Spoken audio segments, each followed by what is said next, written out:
Hey guys, Pedro here to tell you about the latest from my dying bride, Immortal Binding, out April 19th on Nuclear Blast. The record has 7 tracks, 55 minutes in length, and this is the band's 14th full-length studio album. They are a British doom metal band. Now, when it comes to the design of this record, I was taken a little bit by surprise by how the album starts and then how it develops.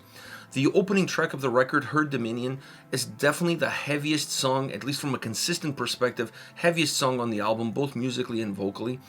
And it almost jolts you immediately to a very interesting, intense, and aggressive experience. After that comes the 2 singles, which offers a different perspective, a different atmosphere, even a set of different emotions. From that point on, you start to see the album kind of have ebbs and flows and change nuances that are represented across those first 3 tracks.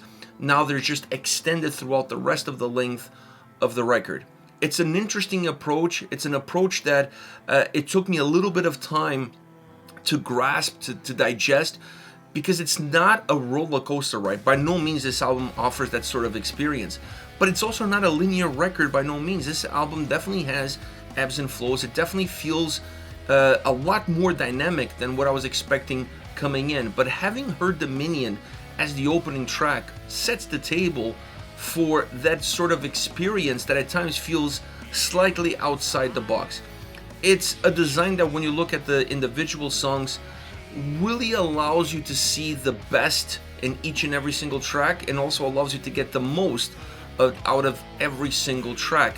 And it's a design that it may not necessarily reflect the quality of the album first time around. I honestly feel like this record in this design makes you work a little bit for it. It's a design that forces you to peel the layers and to really dive deeper into the experience and into the sound of the record itself. A sound that was at times a lot heavier than what my expectations were coming in. I thought that this album, based on the 2 singles, was perhaps going to be a little bit more melancholic, a little bit more drawn out, with a lot more emphasis on the violins and even on the keys, allowing you to create an atmosphere of somberness, to create that haze that was going to allow the album to stay very compact. And none of that is true. I mean, some of those elements do play a big role, like the violins and the keys, but the album is not compact by no means. This is an album that expands and contracts, sometimes from song to song, but sometimes within songs themselves. You feel the shifts in dynamics, the shifts in atmospheres, the shifts in emotions happening sometimes quite drastically and sometimes a little bit smoother. But overall, the sound quality of the album and what it provides is a very rich experience. This is a super, super rich and textured album. It depends heavily on the guitar sound as the key factor, as the key igniter of what each and every single song is going to deliver to you, but it doesn't necessarily repeat the formula. And I think that's where you start to see the dynamic movements of the record in the guitar sound.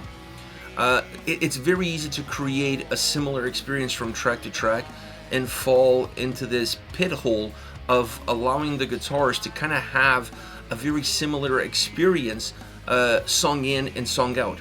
This album definitely doesn't do that, not just because it changes from heavy to melodic, back to melancholic, then moving back into heavy again. There's this trifecta of sound nuances coming out of the guitars that's really important throughout the whole album, and having that movement from track to track, like I said, or within tracks themselves, give a lot of life to an album that at times feels depleted of it due to the overall melancholy that it has. It's not an album that sound-wise is a complete departure from what the band has done or from what the expectations of the band are. It's just an album that sound-wise, using the same ingredients, provides a lot of different recipes along the way. And I think when you think of the genre doom, it's really easy to fall into that category where it's really hard to tell the forest from the trees. And this album doesn't do that. This album actually separates the trees extremely well, so you can identify each one of them, and then when you take a few steps back, you're able to see the forest that they create. But all of that starts with the guitars. The guitars on this album have an incredible sound, an incredible experience. The heavier side of the guitars offers a more straightforward, intense, and aggressive experience. Still very drawn out in terms of the tempo, in terms of how they move. So that allows some melancholy to still seep through that same heaviness. But then when the guitars go down into a darker hole, that melancholy becomes a little bit more, it becomes stronger, and it becomes a little bit more of the defining factor coming out of that guitar sound, allowing you to see all the crumbs that are left in your path so you can follow them, and their way follow the path that the song leads for you. So the role of the guitar sound and the different experiences coming out of the guitars on a song-by-song basis definitely defines what this album is all about, at least from a driver's perspective, what drives this record sound-wise. But you can have the guitars driving the sound, but in order to have a rich and textured album, you need more than just great guitar sound and great execution. And this album definitely offers that. I think the drums are one of the most consistent elements of this record. Same can be said for the bass, a bass that pops quite a bit, but not in a jolting way.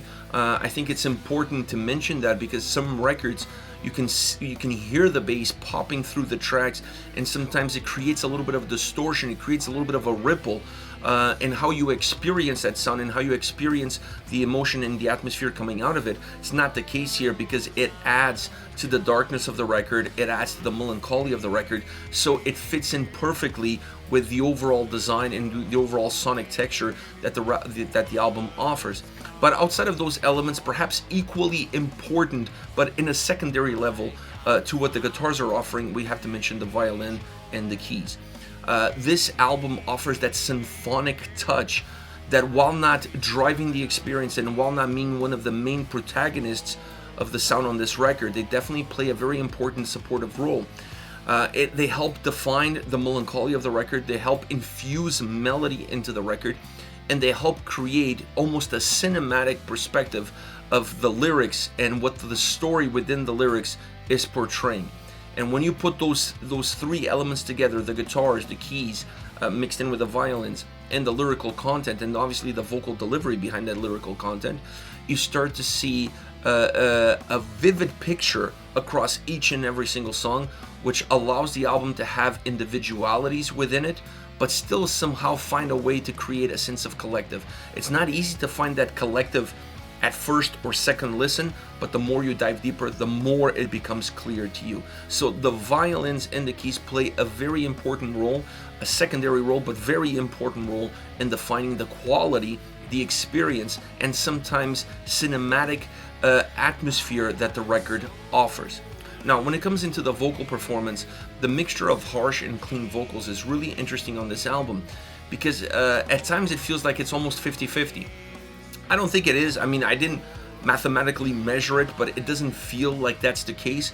But the harsh vocals on this album play a very important role. They play an important role from a lyrical standpoint, they play an important role from a storytelling perspective, but they also play an important role in order not to allow any element of this album to be stagnant, not allowing any element of this album to be linear. If you're going to create dynamic movements, if you're going to create ripples, if you're going to create subtle changes, you have to almost adapt yourself in order for those changes to be across every single parameter, or at least almost every single parameter, so that the album has a more natural flow, a more organic flow within the songs and obviously from song to song. So having this duality and this ability to navigate from harsh vocals to clean vocals, back to harsh vocals, sometimes giving a little bit more emphasis to one, sometimes giving a little bit more emphasis to other, definitely adds to the richness of the record, and it's important to have a rich record across sound and vocal performance as well. When I look at the big picture of Immortal Binding, I see a record that is not easy to digest. It's not easy to navigate, and it's an album that requires attention, time, and effort. It's an album that it's not to be taken as fast food. It's an album that is to be appreciated. I got to say, I listened to this record multiple times. I've lost count the amounts of times that I listened to this album, and I think it took me a handful of going through the record from start to finish, to start finding my way through it. I felt extremely lost, not because the record doesn't have quality, but just the nature of the sound and the nature of the execution and how the songs are put forward. It didn't match my expectations coming in, and that made me feel a little bit lost in it. But the more that I listened to the record, with every passing time that I listened to the album, I was able to find the right piece of the puzzle, and I was able to start to build that puzzle. And the more that I listened to it, the more that puzzle became clear, until I fully adapted to the design, to the sound, and to the experience, and then I was able to get the most out of this record. The songs individually stand on their own, and they have extreme quality. Just as an album experience, this record really requires a little bit more from the listener. Like I said, this album is not fast food. It requires you to sit down and really work your way through it. But once you do, you're going to find that pot of gold at the end of the rainbow. Now, as far as favorite songs are concerned, I want to start off with Her Dominion. This is the opening track, and what a jolt it is. I mean, they don't start off this album slow. They start off this album with what I consider the heaviest song on the record, both musically and vocally, and a song that completely wakes you up immediately. Like, you have my attention with this track as it starts off. Like I said, very heavy musically and vocally. The harsh vocals on this track, almost cavernous to a certain degree, and the guitars sound phenomenal. They have a very heavy, thick sound. Not super distorted. It doesn't have any fuzz in it, but heavy and thick. That is the sound of the guitars. And then there are some atmospheric sonic elements that add movement in terms of how the track goes.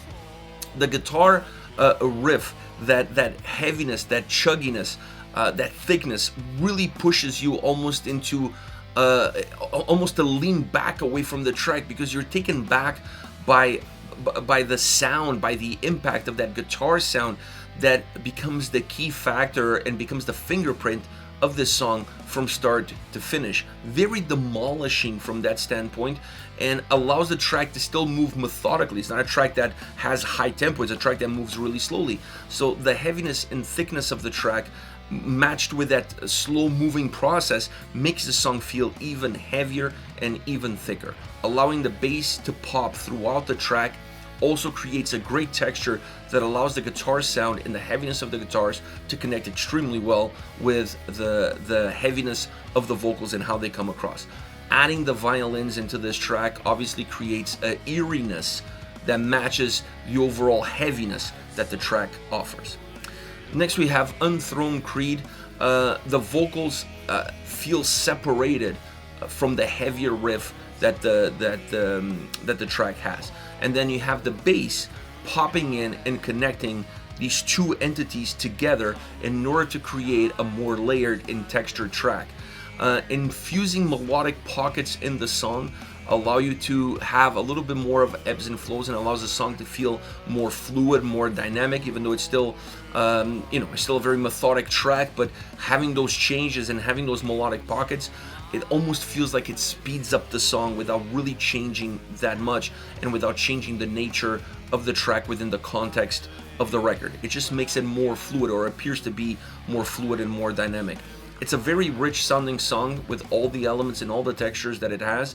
Like I said, with a lot of ups and downs, and it's a overall very haunting track, and it's able to be haunting not just when it's melancholic, not just when it's melodic, but even when it's heavy.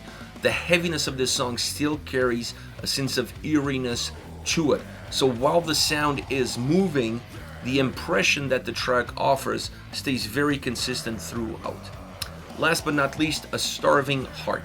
I like the stripped down approach at the beginning. It allows this track to have an intro, and allows the song to kind of build itself up to a very interesting sound that once again uses the bass quite a bit to create bridges, to create connections, to fill in the gaps, to fill in the holes, in order to make the sound overall feel even more robust.